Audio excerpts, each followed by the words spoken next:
असं लहानपणा घेऊन कोण बोलायले महाराज? जगाच्या पाठीवर कोण आहे? फक्त संत. काय म्हणले मारुती? मी गहिराती वाढणार आहे. मारुती म्हणाले मी गहिराती लवकर यायला पाहिजे पण आलो उशिरा. आता 4थ्या प्रहराची सुरुवात आणि मारुतीचं आगमन. हे उशीर झाला का? उशीर झाला का? नाही नाही नाही. 3ऱ्या प्रहरी आले, 4थ्या प्रहरी आले आणि 4था प्रहर म्हणजे माझ्या वारकऱ्यांचा प्रहर आहे. उठा जागे वारे आता. हनुमंता चरण लागला तवरिता सावधोन्या रघुनाथ काय बोलता. रामाचे पाय धरले. ही गोष्ट सांगायलो नाही, लक्ष देऊन ऐका रामायण. ही गोष्ट नाही, ही तरुणोपायातला महाराज मार्ग आहे. भरत गोष्टी प्रेम उतरले पोटी काही न देखे दृष्टी घातली. म्हणले मारुती तू माझ्या भरताच्या गोष्टी सांगितल्या म्हणजे भरताचं चरित्र, संताचं चरित्र देवाला आवडतं असा त्याचा सुटेबल अर्थ होतो. मग तू मला भरत बोलण्यातून दाखवला. मला वाटलं भरत झाला म्हणून तुला लिंगन दिलं. भरत प्रेमे बुडला मी मने भरतची आला म्हणून कपी आली गेला बघा चेतविला. मोठे मोठे अधिकारी वारकरी मैं भुली घर जाणे भा.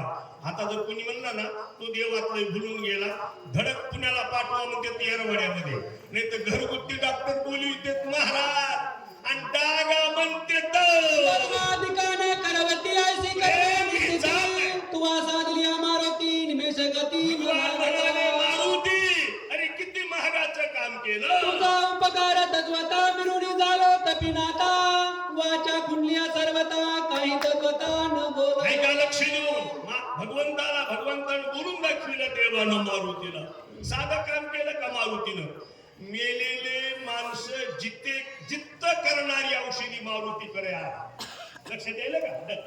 मेलेला माणूस आई जिवंत करता येतो अशा दिव्य औषधी माझ्या वाघाने. तुझ्या कर्माची कथा काय सांगो सीता सुधीची कथा अरे सीता शुद्धीचं प्रकरण जर समोर आणलं तर अंगावर काटा उभा राहतो महाराज. सीता शुद्धी कुणालाच न सापडणारी गोष्ट आहे. सीता शुद्धी मी सांगत असतो आध्यात्मिक रामायणामध्ये सीतेला सद्बुद्धी म्हटलेलं आणि शोध करणाऱ्या मारुतीला विवेक म्हटले. विवेकाची संपन्नता दृढ असल्याशिवाय आपली सद्बुद्धी हलतच नाही.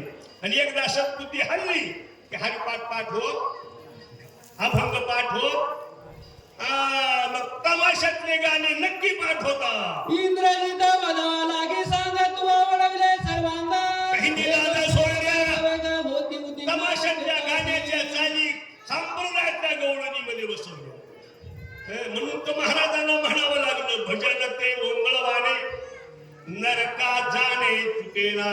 उपकाराची उत्तीर्णता म्हणून भगवान राम मारुतीला एक उपकारा उत्तीर्ण जीवन होई जय कपिनंदना सर्वस्व आपणा ऋणी संपूर्ण मी तुझा. असं कोण कुणाला म्हणायले कळायले का? कोण म्हणायले? राम कुणाला म्हणतात? मारुतीला. तुझा एक एक उपकार आहे. भगवान रामचंद्र काय म्हणाले? माझा सगळा राम अवतार माझ्या मारुतीवरून वाढून टाकला तरी माझ्या मारुतीचे माझ्यावरचे उपकार फिटत नाही. काही ना बोलवे सर्वता म्हणून चरणी ठेवली माता गेले वारवण्या तत्वता चरण गुणाता वंदिले. काही न बोलवेची सर्वता. काहीच बोलायचं नाही. पाया पडण्यामध्ये एक खरं देवाकडे दुसरं काहीच नाही. संताला देण्यासाठी देवाकडे काहीच नाही. एकदा भुशेरपणा करून देव म्हणले घ्या माळ. घेतली त्यांना माळ दिली मारुतीच्या गळ्यात सोन्याची माळ. आता सोन्याचा भाव बघा महाराज. आणि ती सोन्याची माळ माझ्या वाघाच्या गळ्यात. ती झाडावर गेले आणि एक एक मुनी फोडून टाकून देऊ लागला. राम म्हणले मारुती आता तुला देण्यासारखं काहीच नाही. 2 हस्तक आणि 3रं मस्तक. शाबास. संताच्या पायावर जगाचा मालक डोकं ठेवतो एवढे संत जगाच्या पाठीवर मोठे आहे. मारुती व्रतांत देखदा झाला सर्व चिंता सुशेन वज्रात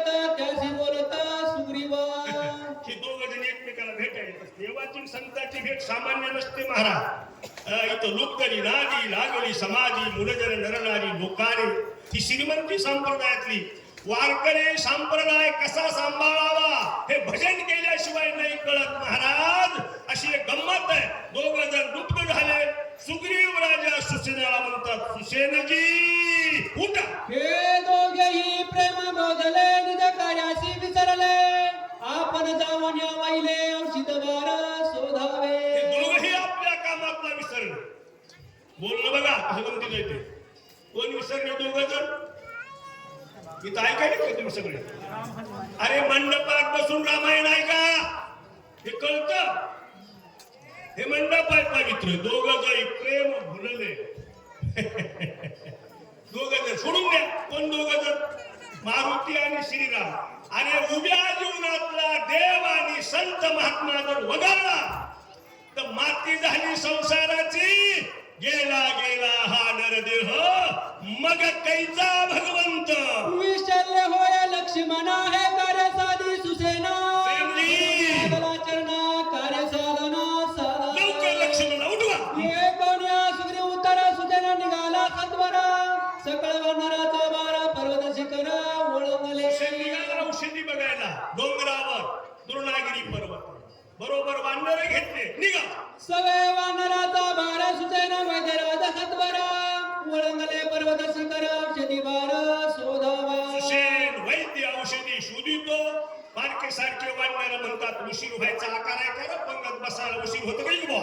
हाती दीर्घ पर्वत शिखरे रमणीय गिरी कंदरे. कमळे मनोहर शोभती. सगळा माल पिकलेला आहे. वाचा. आगराच्या झाडे बहुता चंद्र डोंगर महकता. पनागाचा पे परिजात पर्वती बहुत पुष्पता. फुलाच्या जाती डोंगरावर महाराज ती फार गोड डोंगर आहे. हिमालयाच्या पोटातला डोंगर. त्याचं नाव द्रोणागिरी. सरोवरी कर्णिकारे सेवित्या निरंतरे चकारे. अक्षुकुळे विचित्रे चौपेरे. आणि हा डोंगर घेऊन येत असताना हनुमानजी थोडा वेळ भरत नगरीत थांबले. त्याचा परिणाम असा झाला पक्षी सिद्धांत गती. तिरमे पर्वता वानर सैरा हिंडता. सुसेन वज्रात शरी शोधिता दिवे. औषधी सुसेन वैद्य शोधू लागले. समरोण्या रघुनंदना पर्वत पाहता. जय श्रीराम. झाल्या औषधाचे दर्शन. जय श्रीराम. देवाचं नाव घेतल्याबरोबर औषधी म्हणजे आले. राम नामे सत्वर प्लोणी औषधी. देवाचं नाव घेतलं औषधी उठली. भजन करीत खाली आला. पुत्रोण्या ऐका, लक्ष्मी. केली अशी रस घेऊन या तत्काळी शक्ती मिळी होत. खाली आल्यानंतर विसरला देव. तसंच होतं महाराज कुणाचंही. विद्या आली हातात गुरुशी मारी. हा पाठ आहे तुम्हा सगळ्यांना. कारण आपला रोजचाच व्यवहार आहे ना तो. गुरुशी मारी. आता सुसेन वैद्यानं औषधी मिळणारा. औषधी उपटिताना राम. खाली येताना राम.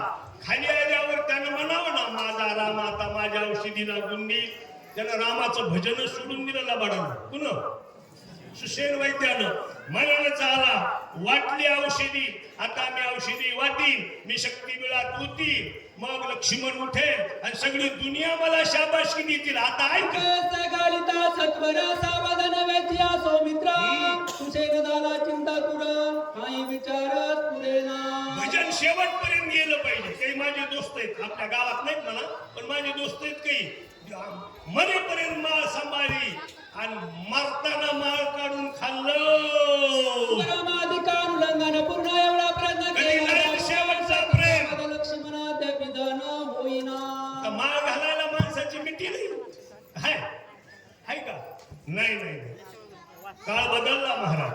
पण शेवटपर्यंत भजन गेलं पाहिजे. शेवटपर्यंत. शेवटच्या क्षणापर्यंत आपल्या तोंडात देवाचं नाव राहिलं पाहिजे. लय फुगीर गोष्टी पुन्हा मारायच्या. लय छाताड पुन्हा काढायचं. हे वारकरी संप्रदायातलं सांगायला तुम्हाला कळलं का? खाली नमून राहायचं. नमून ओतली औषधी आणि लक्ष्मण उठायचं ना. कसा उठा? अरे केले कर्मतेची भोगा आले. उपजले मेले आयशे किती. निष्ठी लक्ष्मण शक्ती ऐकून काम होते का महाराज? लक्ष्मण शक्ती काय ऐकायची? मरेपर्यंत राम आम्ही म्हणू अशी शपथ घ्यायची. स्वामी रघुनाथ ऐकता वंदलो मी काय म्हणतो करता सुशेन? मित्राते आणि मोठ्या मोठ्या उठविना लोकांच्या पुढे म्हणलो मेलेले माणसं जिवंत करत असतो अरे डिरिंग मेलेले माणसं जिवंत करतो इतका फुगीर सुशेन आता म्हणतो आता काय करू आयसा बोला वाण्या पाठविला वायुनंदना गावाचे घर खाली असतात. पर्वती जाणा मी स्वतः मारुतीला पाठवलं बरं औषधी कमी आली असं मनाय ठेवलंच नाही कारण बुवानं डोंगरच आणला ना वाचा औषधी संभार सगळा अंगे पिळवण्या वहिला गाई रसवतीला झोपेचा स्वतःच झाला शोधला कार्यक्रम फेल गेला बघ. वैदिके लटके झाले शास्त्र व्यता रचिले शिष्टाचार दूषण झाले आय झाले काय झालं बुवा मला काही कळेना अंग काढून घेऊ नको नाही रसायन चुकले दातुसी अंतर नाही पडले नाही अनुपान चुकले नाही चालले प्रमाण क्रियेची योग्य रीतीनं वापर काय झाले तत्वता बंध कळे सर्वता काय झालं की बुवा? रघुनाथा शासन इथंच घोडं पेंड खाताय प्रत्येकाच्या परमार्थामध्ये धाव पावगा रघुनाथा कोण म्हणला असं सुशेन वैद्यराज आणि शास्त्र संमता सांभाळी ही भाषा नाजूक आहे मला सांभाळा म्हणले असते तर शास्त्राला सांभाळ याचा अर्थ असा होतो अभ्यास केलेला गर्वाजवळ आहे वेदाचं पारायण केलेला गर्वाजवळ आहे वैद्यकीय शास्त्राचा गर्व जवळ आहे बाळांनो जवावेसे वायुनंदनी जो भक्त माझा चुडामणी हो. बोलता जरा सोनी सुसेना लक्ष्मी इतक्यात मारुती जवळ होते जवळ आले तो सुशेनाचं खाली मान घातलेलं बघितलं सुशेना जवळ आले त्याला म्हणले सुशेना जरा ऐकून जाईना सुशेना ती म्हणला कोण आहे मी हनुमान आहे काय बोला खाली का मान घातली नाही मला मनानच गेली सुसेना चुकलाची मता ज्याचे शास्त्रार्थ मारुती मध्ये सुशेना दिमाग आहे का ज्याचे दिमाग बुद्धीचा वापर कधी करतो तू जेने चिकित्सा पाली अरे ज्याच्यामुळे सत्ता आहे ज्याच्यामुळे जिंदगी आहे त्या रामाला विसरलास त्या विसरवण्या रघुनाथा स्वबुद्धी वैद्यकी करिता सीन पावला सीवेता सूर्यकार्यार्थ न साधे देवाला सोडल्यावर कुणाचंच काम होत नाही किती इस्त्रीचे कपडे घालून आला तरी कळालं का किती भारी कपडे घातल्यावर आणि देवाला विसरला आणि महाराज म्हणतात विसरली तया थोर झाली हनी पचतील खानी 84 चारे बाप या देवाला अंतरातली गुढी घ्यावी लागते कुणी असो मग कुणी असो जातीनं तो गुढी घेतल्याशिवाय जवळ येत नाही तुला कसं कळणार सुशेना सांगणारे हनुमान उगवता दिनमणी हरपे तत्काळ हे सुशेना चंद्रमणी हा किती बोलणी खवळता बघ, सूर्य उदय झाला गपचित चांदण्याने आपलं तेज आटोपावं मी काय बोलायलो कळायला का मराठीतलंच बोलायलो लक्ष देऊ नका इकडे कुठं बघूच नका कुणाची लक्ष ओढू नका आता बघू खाऊ नका काय नाही माझ्याकडे लक्ष द्या मी काय म्हणतो ते सूर्य उदय झाला चांदण्या फिक्या पडतात हनुमंताचं बोलणं सुशेनाला आणि प्रत्यक्षात राम आहे ना रामाच्या पुढे गर्व कसा चालत देवाच्या पुढे आपला लांडगेपणा चालत नाही वाचा देखते विधेकता रघुनाथा औषधी बार समजता शक्तीदारी प्रत्यहता तुझे देत तुला काही चालत नाही वाचा ऐसे न करावे आपण आपल्या कल्याणानंदना घ्यावे चिरद मागून लक्ष्मण मार्ग जाऊन गेले आधी दयानिधी संत ते मार्ग जाऊन देणारे संत महात्मे हनुमान म्हणाले जाय रामाकडे क्षमा माग त्यांच्या चरणाचं तीर्थ मागून घे चरणाचं पायाचं तीर्थ महाळाच्या दिवशी असतं कळायली ना मराठी महाळ वेगळे महाळ पायाकडे वळतात आणि वारकरी संप्रदाय चरणाकडे वळत असतो चरण तीर्थ आणि चरण कुणाला म्हणावं चरण म्हणजे काय अरे ज्याचं आचरण त्याच्या पायाला चरण म्हणतात किती पत्या वाचल्या सांगितल्या काही कुठं ना केला परमार्थाचा आचरण कशाला असल तू त्याच्या जिन्यावर औषधी माझी देखा वेगी घालवण्याच्या नवदाना रस देतोय कायक चरणाचं तीर्थ घे औषधीमध्ये मिसळ प्रयोग कर फिसकळत भरून घे नाशी न कळे जनी नामामृत संजीवनी अक्षदा संपूचली का? शास्त्रानुदिनी निताभिमानी कष्ट अरे मोठे मोठे अभिमानी यांची राग झाली महाराज भगवान अर्जुनाला कुरुक्षेत्रावर म्हणले माझं नाम घेण्यासाठी ज्यानं कंटाळा केला त्याच्या अंतकाळाला मी हजेरी लावत नसतो. इथं तर मोठी गंमत आहे. सततम कीर्तयंतो माम